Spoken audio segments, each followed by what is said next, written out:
In 2025, just 10 blockchain brands captured over 90% of all AI citations, with Coinbase, Ethereum, and Binance alone accounting for more than a quarter of the total visibility. That's according to Avenue Z's AI Visibility Index report, and it highlights a new reality. AI-powered search isn't evenly distributed. It's concentrated. At the same time, traditional SEO metrics like rankings and click-through rates are becoming less relevant. LLMs like ChatGPT, Perplexity, and Claude are getting right to the answers. So for enterprise marketers, the question becomes, if no one is clicking, how do you measure visibility? And more importantly, how do you influence it? I'm Jordan Koene, and joining me today is Whitney Hart, Chief Strategy Officer at Avenue Z, where she leads AI optimization strategy, helping brands build authority across AI-powered search, media, and social channels. Today, we're talking about how AI is reshaping search, why PR matters more than ever, and what it takes to win visibility in a world where rankings no longer exist. Whitney, welcome to the Voice of Search podcast. Thank you so much for having me. It's a pleasure to be here today. Yeah, I'm thrilled to dive into not only the research that you have all done, but also to get to know you more and your background in the search space. So why don't you tell our listeners a little bit more about Avenue Z yourself, and then we can dive into some of this research. Thank you so much, Jordan, and it's a pleasure to be here today. I'm thrilled to be here to speak with you and your listeners to talk about AI search. Avenue Z is an AI accelerated hybrid agency for influence. We partner with brands focused on driving revenue and reputation across all channels with a specific focus on large language models. So, how are we able to drive influence for our clients across places like ChatGPT, Gemini, Perplexity, Claude, Grok, etc.? There are a lot of them these days, though Yep. power is concentrating around ChatGPT and Gemini. And that's where we are tending to spend most of our time and focus for clients, with some other use cases around Claude and Grok that are quite industry specific. I am the chief strategy officer here, so my role is focused around how large language models are evolving, how consumer usage of those large language models is changing, and how those two work in tandem to change the search landscape. Awesome. Love it. And, we talked a lot about concentration, both in our opening, and you mentioned it here, that it's really a changing landscape that is force functioning this concentration, right? We're moving away from these rankings where consumers had some choice and maybe how they navigated or what they visited or learned from. And now it's basically an answer, right? You get a formulated answer that kind of limits your options or your selections.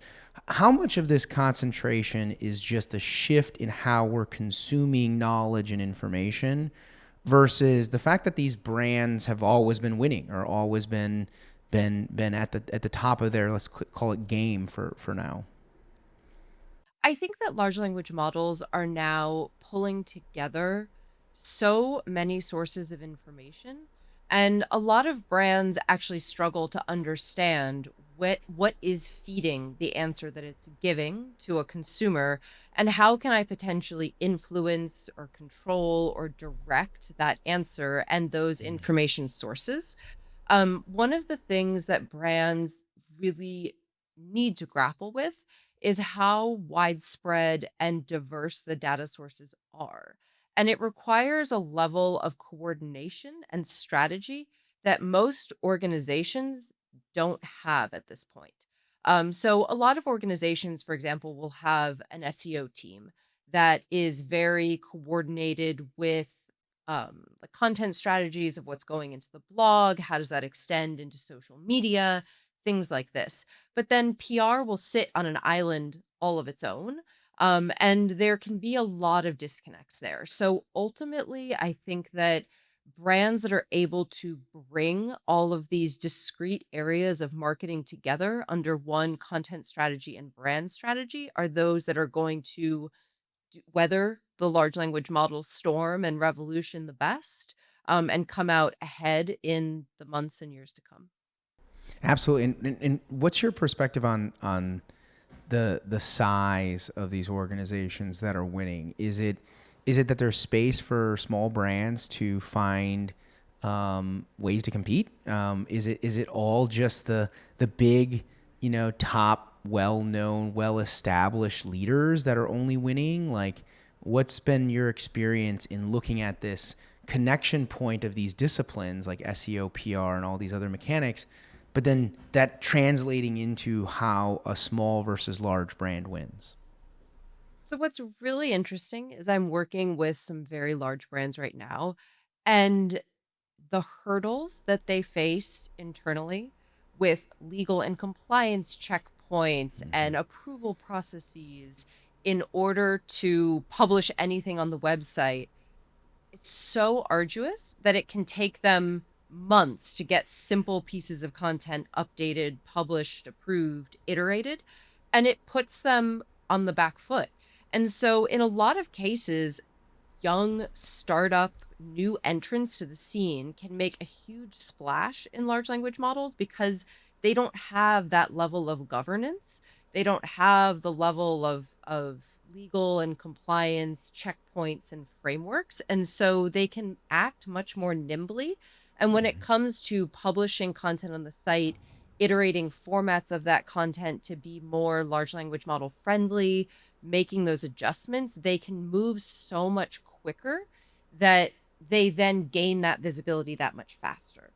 I think the thing that on the flip side holds those brands back then becomes PR.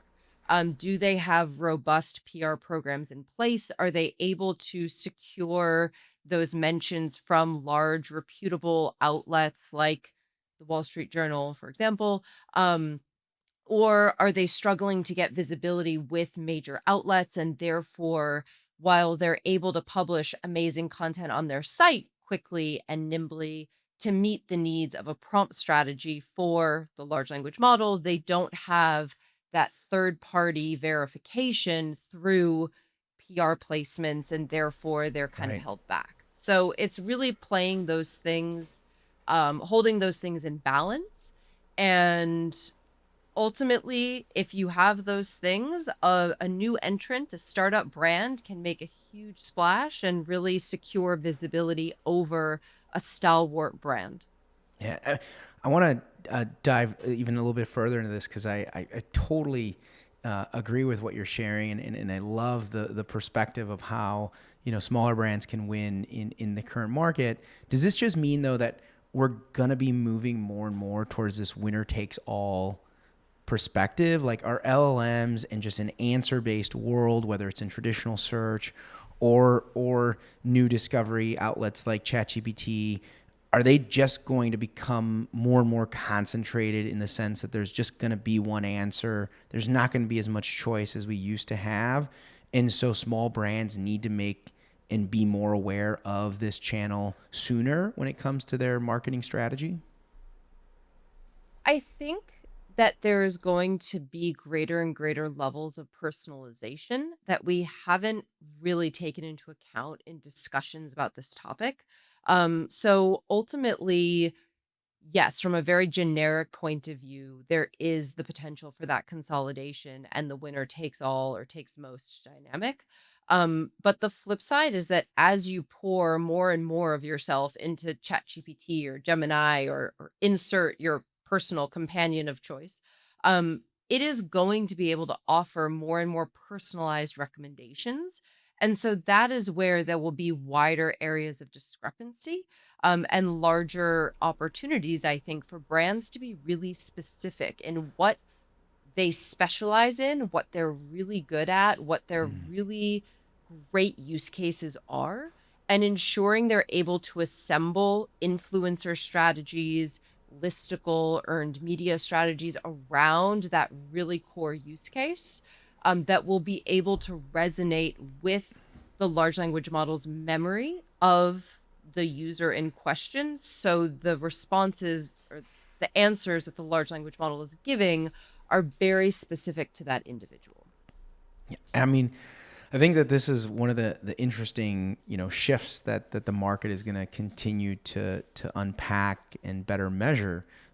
is not just the fact that we need to understand what is working within these responses, but also just generally, are we going to an ecosystem where there's less real estate, right? Can you just put less McDonald's on every intersection, you know, because there's just not going to be the same as we used to call it SERP visibility.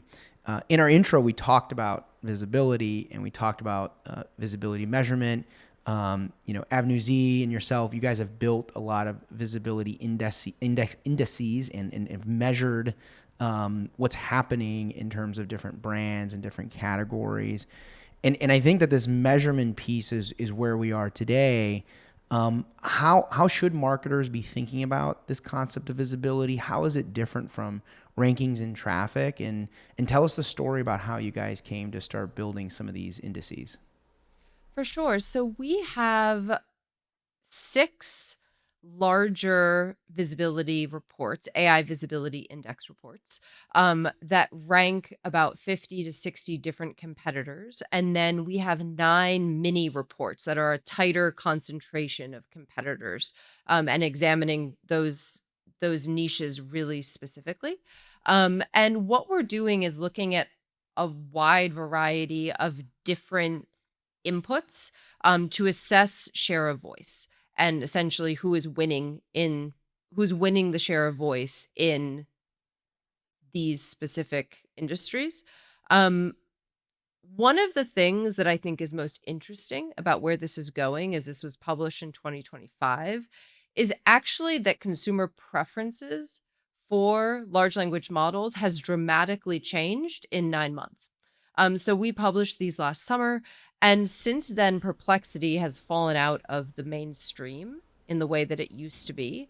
And instead, Gemini has really come up strong and is on the rise. So when we're looking at redoing the reports this summer and doing a year over year analysis of what's changed, not only within the metrics themselves, but also within how consumers are using large language models and which ones they're using. So that is really insightful to me. And I think when we rerun them, we are going to see how consumer behavior has transitioned away from these smaller startup entrants in the large language model world, like Perplexity, into larger legacy behemoths like Gemini, which is part of Google's ecosystem, Sure. Yep. and how we're seeing that transition back towards a Google oriented search experience. I love this. This is actually kind of one of the things that we've talked a lot about on our show, and we've had a lot of guests who talk about verticalization, right? And verticalization has come through various different forms, whether it be in shopping with platforms like eBay, Etsy, Amazon, stealing share from Google in terms of shopping search, or in travel, you have the OTAs like Expedia and Booking, and there are all these vertical experiences that consumers have a preference towards. LLMs, just like anything else, there are these preference shifts and trends that evolve over time. In your role working with different clients or supporting different brands, how important is that prioritization to your overall strategy? How does your strategy change if there's a model like ChatGPT or Gemini or Llama, whatever the model is? Which one is, what is the actual strategic value in understanding if your audience is using that model? It is crucially important. And this is the initial starting point for all of the strategies that we work on for our clients. So, ChatGPT at this point in time has about 60% of market share based on various reports. That's followed by Gemini, that's at about 15%, and then Copilot trails at about 13%, and other models follow thereafter. So for most of our clients, we are focused on ChatGPT and Gemini as the two workhorses of large language model visibility. After that, we are very specific and selective with which models we integrate into our strategies. So, for example, for all of our blockchain clients, we recommend integrating Grok. Why? Grok is the only large language model that can index X, Twitter. And so crypto Twitter, as it's affectionately known in the industry, is of the utmost importance for anything in the blockchain and crypto industry. And therefore, users within that industry are typically using Grok as their large language model companion of choice to do their research because they want to tap into that really crucial data source and all of the trending sentiment and content that's posted into X day in and day out. So for us, measuring and crafting programs that really specifically integrate Grok data is high priority. So for clients like that, we will look at ChatGPT, we'll look at Gemini, and we'll look at Grok. Increasingly, we will also look at Claude, very specifically because vibe coding users are Hmm. asking Claude, what blockchain should I build on? What blockchain should I integrate? What does that look like? And so those prompts are also really important. One of the other biggest shifts that we didn't talk about when we look at updating the AI visibility reports is that it's hard to fathom that this is the case, but about a year ago, Claude didn't have live web search. It was very limited. It was Yeah. only focused on its training data. And so, how far the industry has come in 13, 14 months is remarkable. And so, Claude is something that we are increasingly looking at, particularly for a lot of our finance clients that are very focused on how industry researchers are using Claude to assemble their reports and issue reports for their end clients. And so, Claude and being able to measure visibility, sentiment, competition is absolutely a requirement. So, we do find that Claude has very specific niche use cases that are of the utmost importance to that client base, and same with Grok. So I don't want to belittle the value of visibility. I think that there's still so much that we're trying to learn about visibility. But one of the things I really enjoy about our conversation, even our prep conversation as we were getting ready for our show, is this concept of connecting other sets of data, other insights we have. So the beauty of being able to take blockchain insights about where consumers are and then that connection to where LLMs are consuming content or training on content through either Twitter, X, or other forms to then understand that that's where our users are going to be because that's where the best answers or the best direction is going to be formed from an LLM. As you have explored this through the different clients and partnerships, what were some of the key learnings that you've had in being able to connect some of the more conventional or traditional sets of digital media metrics to how LLMs are now working and unpacking responses for consumers? So we are measuring success for AI optimization programs through a traditional funnel type of concept. Do you have basic visibility at the top of the funnel? Is the large language model recommending you at all? From there, is it a positive sentiment or a negative sentiment? How is it recommending you? Is it saying what you want it to say? And then from there, we go down the funnel to think about those clicks through to the site. We do find that large language models drive significantly less traffic than traditional search. Like that cannot be underscored enough. The search volumes are very low. However, the conversion rate is very high.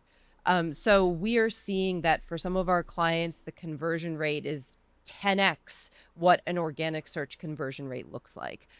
Typically, the user that lands on a client's website is so educated. They've done so much research, they've done so much competitive research in their large language model journey that once they arrive at your site, they're ready to purchase, they're ready to go. They don't really need to continue browsing, seeing what's going on, seeing what data you have, reading your blog posts. They've Yep. already consumed some proxy of all of that information in their Gen AI experience. So they want to convert. So I think that that's really important. Another important metric that I am going to cite comes from Similar Web's study they published in November, December 2025 that 95% of ChatGPT users are still using Google. So a lot of ChatGPT users are then going back to Google to get to the brand site that they want find, to find the specific product that they want to purchase. So it really isn't a case of ChatGPT is the new reigning king and traditional Google experiences are dead in the water as much as all of the LinkedIn posts want to claim this and incite outrage among the industry. Quite to the contrary, really search is evolving into a two-track multimodal system where users are blending traditional search and generative AI interactions as complementary workflows. So I think that's something else to consider. Like you can't just start optimizing your marketing and communications ecosystem purely for ChatGPT and completely cut off your nose to spite your face, ignoring Yep. Google, because Google is still absolutely crucial. Yeah, I love that. It's such a interesting time, like right now, whereas we're recording, because we're recording just like a month or so before Google I/O. To your point earlier, Whitney, like Gemini has been one of the fastest growing models in your research, and but so many people just forget that, like, this is still the behemoth that drives your awareness, drives your growth, is how people find things in Google. And that dual multimodal experience of discovery is such a really valid point of where things are going on this transformation as we're seeing things change in the market. Another one of the key evolutionary components that we've seen over the last 6 to 12 months is the shift towards major media, shift towards kind of these awareness outlets. In some cases, very traditional ones like returners, New York Times, Wall Street Journal. And then in other cases, some maybe untraditional ones like Reddit or other community forums or Wikipedia as a source. Is is the world changing towards more of a need for PR, a need for brand awareness in order to be successful in what we call traditionally search? 100%. So I have a few points on this. Please. So when we talk with our clients about how to optimize marketing and communications ecosystems for AI search, we talk about three core pillars. First and foremost is technical optimization.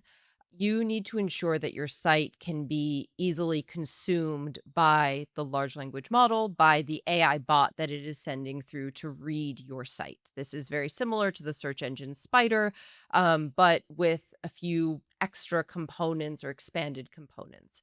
From our standpoint, we're monitoring over 200 technical points at any given moment for our clients to ensure that not only is a large language model able to send in its AI bot, but that it's able to appropriately consume that content and understand what is the brand, what do they offer, what are their strengths, that baseline of information.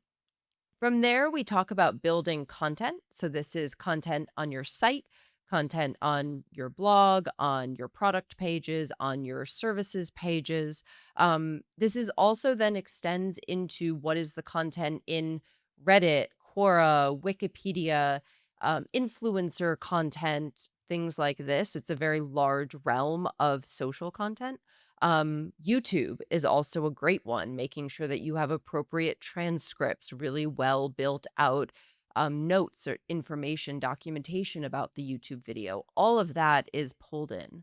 And then PR, earned media is the other pillar.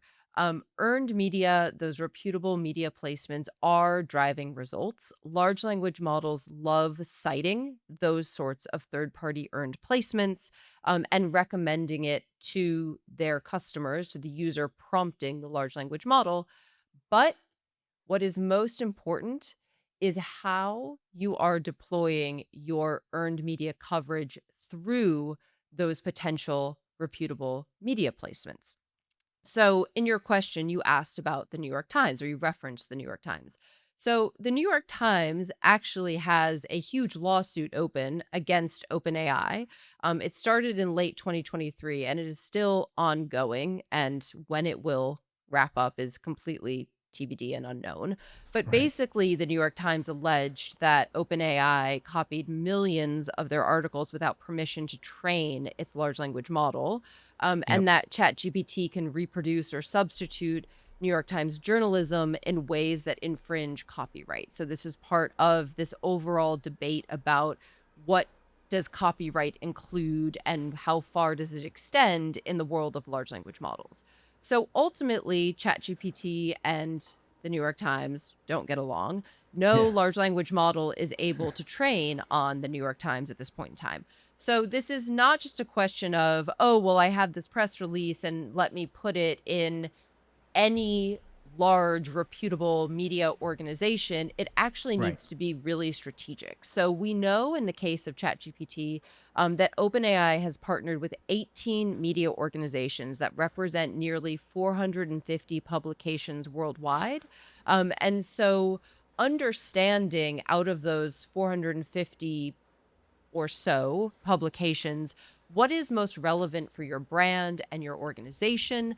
And ultimately, if you have a press release, if you have a scoop, if you're launching a new product, a new service, understanding, okay, well, what is most important for my audience that AI bot? Where could I place this to ensure that I can get traction within these large language models? And then how do I hold that in conjunction, or how do I hold that in balance with then where my core audience is consuming information? So my actual consumer that is buying my goods or Yep. services, that is investing in my company, that is buying my stock, whatever the case may be, you need to hold those different audiences in balance to understand, okay, I need to be able to strategically select where I am launching new information in this new realm of public relations for the benefit of all of my audiences everywhere they're doing research, not just where they're consuming content in an older pre AI content consumption model. All right, I want to get petty for a second. Like you Okay. brought up this New York Times thing, and I think this is a fun one because for our listeners, this is where the world is going, right? We're shifting away from this. Google is a good company that wants to help the world find stuff. To we're protecting the assets we have. We're not allowing LLMs or these big tech companies to consume the best thing we have, which is our journalism in the New York Times case, and we're going to block them off from ever using it. Let's just be petty for a second, though, and pretend we're an advertiser and that we spend tens of millions of dollars with the New York Times. As an advertiser, as a marketer, and maybe as a brand that's mentioned many, many times in the New York Times, you want to be seen by the LLM. You want to know that company A is associated with company B, the New York Times, and that this is an important vehicle by which we advertise, promote, co-author, provide opinions, whatever it is that you do with the New York Times. You want that known by ChatGPT or any other LLM in order to grow your business and to grow your readership or your audience or your sales, whatever it is. Wouldn't you be upset as an advertiser?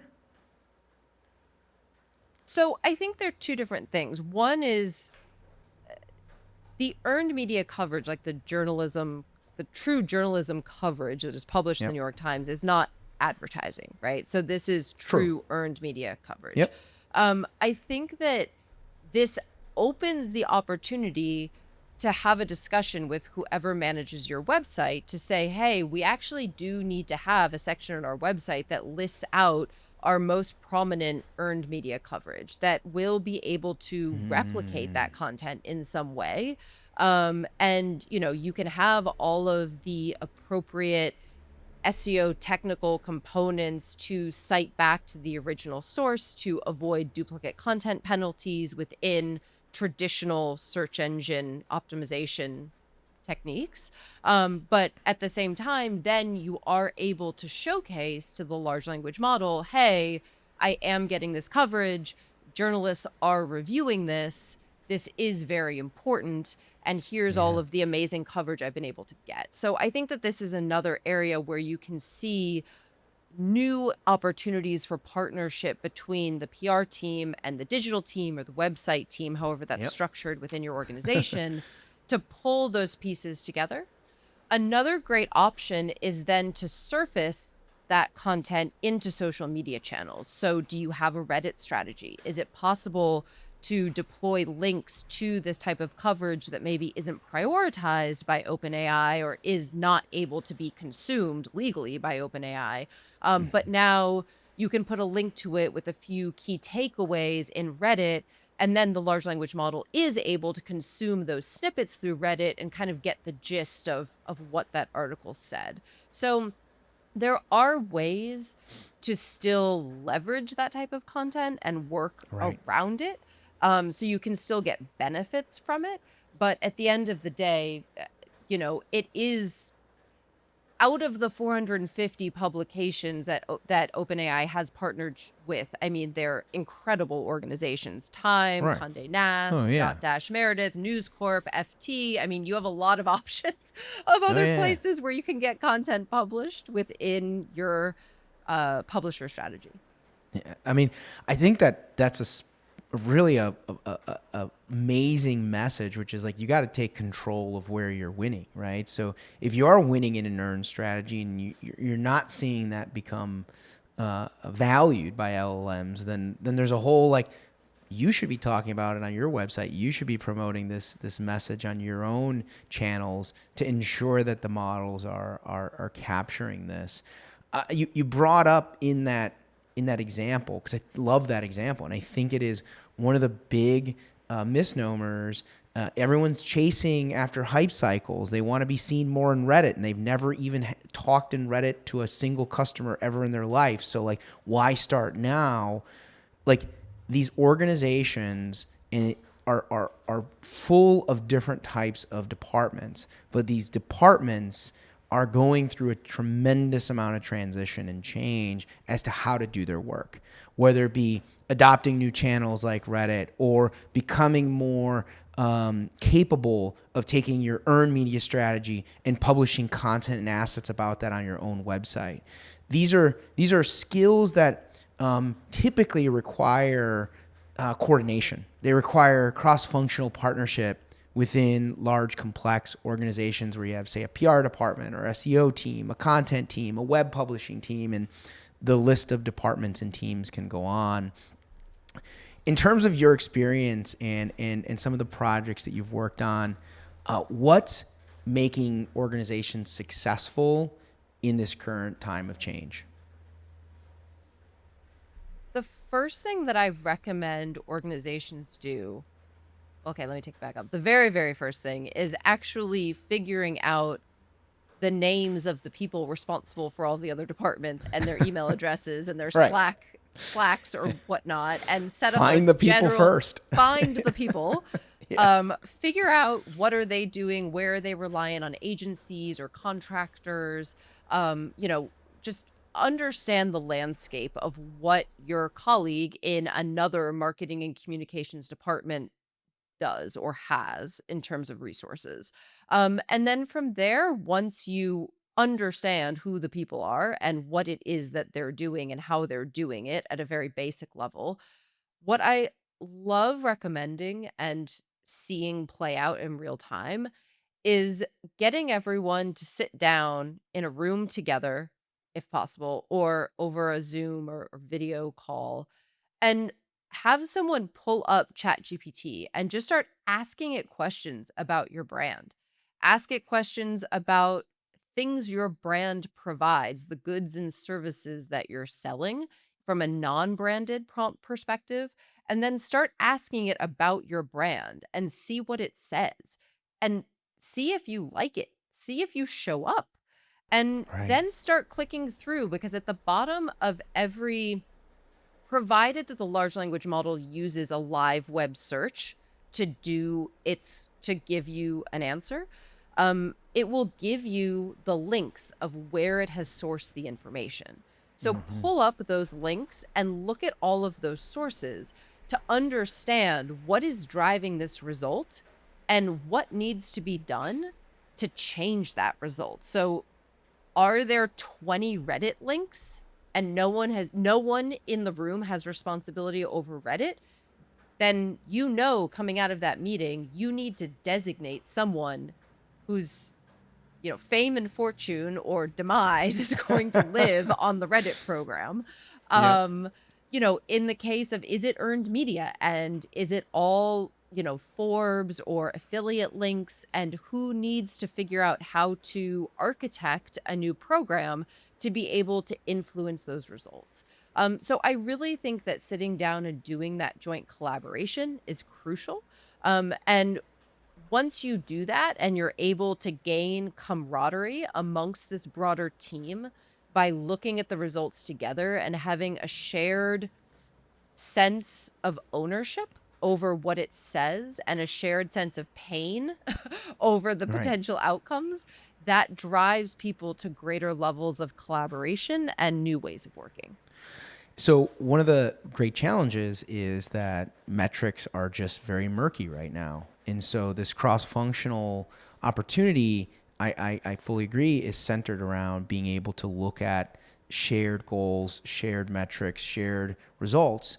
One of the things that we're still trying to get clarity on in terms of LLMs is how does visibility connect to revenue, right? And is this a direct connection of I'm more visible here and now I'm thus going to get more customers?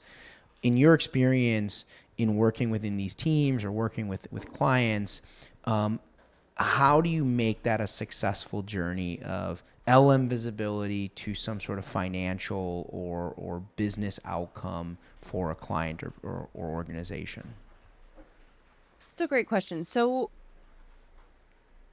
depending on what industry you're in when you're listening to this podcast, assuming most people are in search, you are going to have tools that you rely on, like SEMrush or Ahrefs or Moz, that are your sources of truth for things like keyword rankings, and traditional search visibility. There are different tools that exist that are equally specialized for large language models. We use we use four different tools like this, as well as the AI visibility tools that exist within those legacy search players. Um, and then use a variety of supporting tools as well for very specific niche requirements. So I would say that being able to dig into these tools and understand what is my visibility for the prompts, and they will give you a percentage. So if for a given prompt strategy, they will say you are visible 30% of the time, 50% of the time, 90% of the time. But it all really comes down to that prompt strategy, because it's only going to show you the visibility for those prompts that the tool is monitoring. So for our clients, we spend a lot of time and focus on that initial strategy phase of defining those initial prompts. And again, we think of this in like a traditional marketing funnel. What are those top of funnel, non-branded, super broad prompts that someone is going to open ChatGPT because they're just starting their research journey?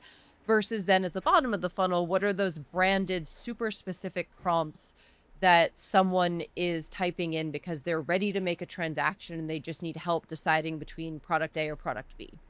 So we're monitoring that whole funnel and then able to look at, for non-branded prompts, what is the visibility?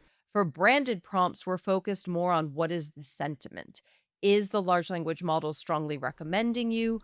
Are they recommending one product over another product? Are they surfacing any brand challenges, any problematic things that have happened in your past? Are those coming up?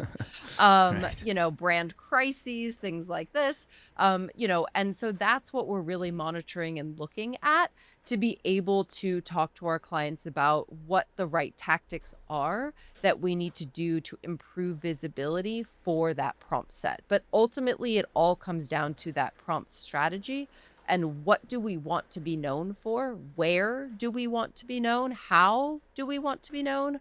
and then making sure that we're appropriately analyzing the data consistently after that. All right, since you brought it up, we're going to go into this last topic here around citations and kind of just all these sources of how to be more recognized through LLMs, and this is the substance that these models are being trained on and learning about a brand or their products or services. So, I mean, one of the great, I think, challenges, and you mentioned this right from the beginning, is that these models are changing so fast, right? And as the models update, so do the sources that they depend on or rely on. From your experience, having worked a broad set of roles, not just in search, but in PR and in other organizations that are heavily dependent on one channel or the other, are there certain types of sources that no matter what, no matter the LLM, a search engine, social media, that they just are tried and true value places to have your brand seen, heard, and connected to with customers or users of a product? Yes, I would say there are definitely sources that are preferred overall, and there's overlap across large language models in their preferences. I will say before I jump into that, um, we have seen for our clients that if and when you or brand is able to get coverage in some of these sources, you can see the large language model change its recommendation or start citing that source literally overnight.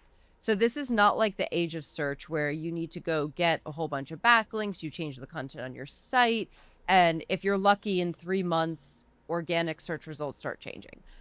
This is literally within 24 hours. So, this is an area that you need to be very on top of. What are the changes? How quickly is it changing? And just as quickly as you get a piece published in Forbes and all of a sudden your brand is highly recommended, just as quickly you can be dethroned because your competitor now got a similar article in Forbes and now they are the most recommended. So Yep. it requires a level of monitoring and vigilance that I think is really unfamiliar for a lot of marketers because they're accustomed to potentially slower life cycles. I think paid media is the only realm where people are accustomed to things moving that fast and how quickly they need to be on top of it. So for those of us in the traditional search or PR realms, it is a really exciting new frontier. And I think there's a lot that we can learn from our paid media colleagues about their monitoring frameworks that really can positively influence how we're approaching AEO. And With with regards to your core question yeah, of no. like which websites are most important, there are various studies. For example, SEMrush has done various studies on this.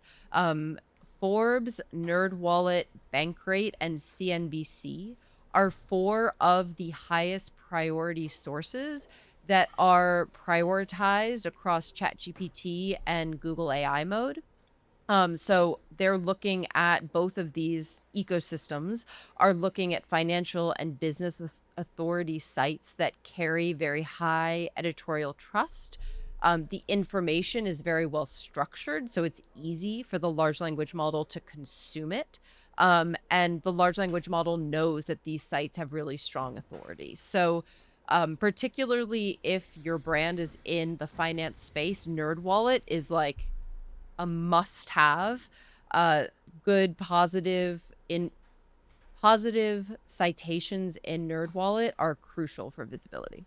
And when we talk about like the places to be seen, that's one component. But like the other component or the next like layer to this onion is the sentiment, right? Like you might be in NerdWallet, but it might be pure on negative, right? It's like this is a dumpster fire credit card to get, or it might be positive and they say this is the best rates and their customer service is just flowers and rainbows. But like what does sentiment play in this whole stream of citation and mention, and is it more important to try and influence the volume of citations, or is it more important to try to influence the type of sentiment that is being shared in the citations?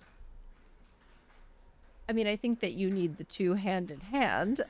If you are getting consistently negative press or reviews, whether that's product reviews in Amazon or Walmart or something like this, or you're having consistently terrible reviews in authoritative third-party studies like, Gartner or something like this, like, I mean, you need to fix your business problem. And that is really crucial. And the large language model is only going to amplify the problem. It is going to make it clear so much faster how big your problem is.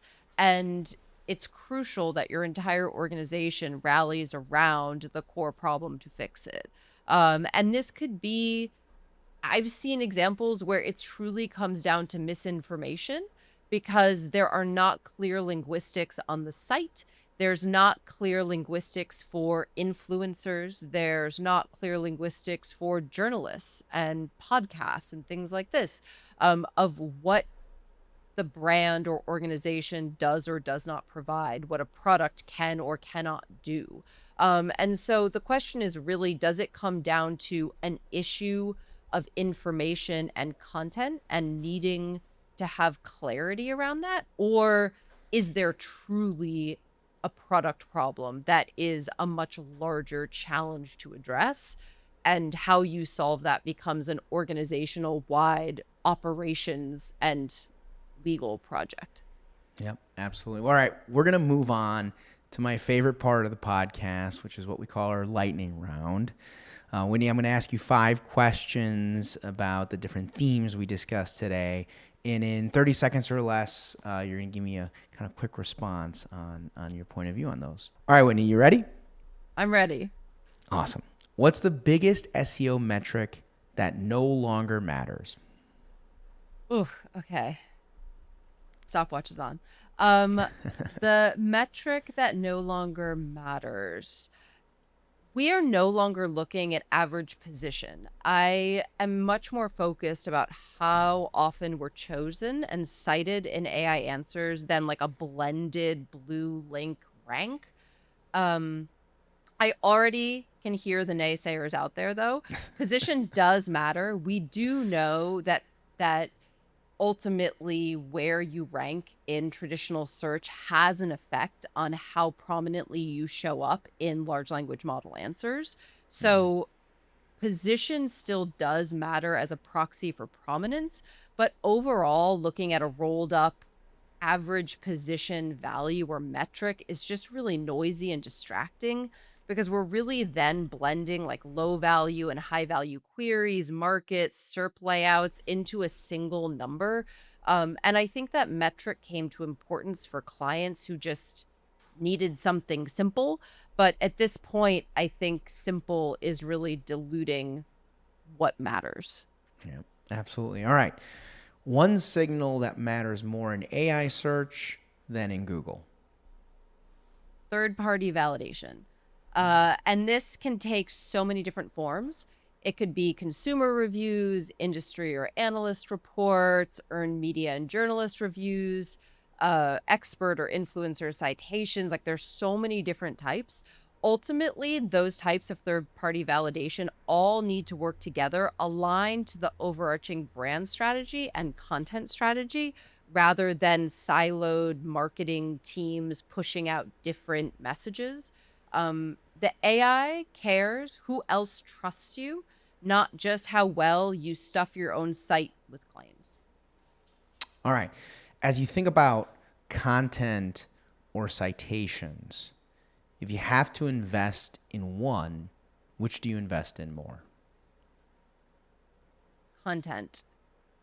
But because content is the source that everything else feeds on, citations are really just a delivery and validation mechanism for the content. So in a cheeky way, I'm actually saying You're trying to get are both. very important. Both are really crucial, but you can't have the citations without the content. So if I have to pick budget in one or the other, I'm going to say the content. Love it. Absolutely. Okay. Give me one mistake brands are making with AI visibility right now. Brands are treating AEO as their SEO strategy with a few extra bells and whistles tacked on instead of really digging in, understanding the challenges and opportunities presented by large language models, and then crafting new strategies, data paradigms, and measurement frameworks, as well as collaboration frameworks to move the needle. All right. And lastly, if you had to prioritize one channel for AI visibility, what would it be? I would say earned media, because ultimately that brand coverage is what AI models are leaning on when they decide who to trust. And because it is usually largely the channel that is most disconnected from the realm of SEO and content strategies. And so addressing earned media and building those bridges is very crucial and needs to be prioritized by most brands today. Okay, that wraps up this episode of the Voices of Search podcast. A huge thank you to Whitney Hart, Chief Strategy Officer at Avenue Z, for joining us. If you'd like to contact Whitney, you can find a link to her LinkedIn profile in our show notes or on thevoicesofsearch.com. You can also visit her company website, avenuez.com. If you haven't subscribed yet and want a daily stream of SEO and content marketing knowledge in your podcast feed, hit the subscribe button in your podcast app or on YouTube, and we'll be back in your feed every week. Okay, that's all for today. But until next time, remember, the answers are always in the data.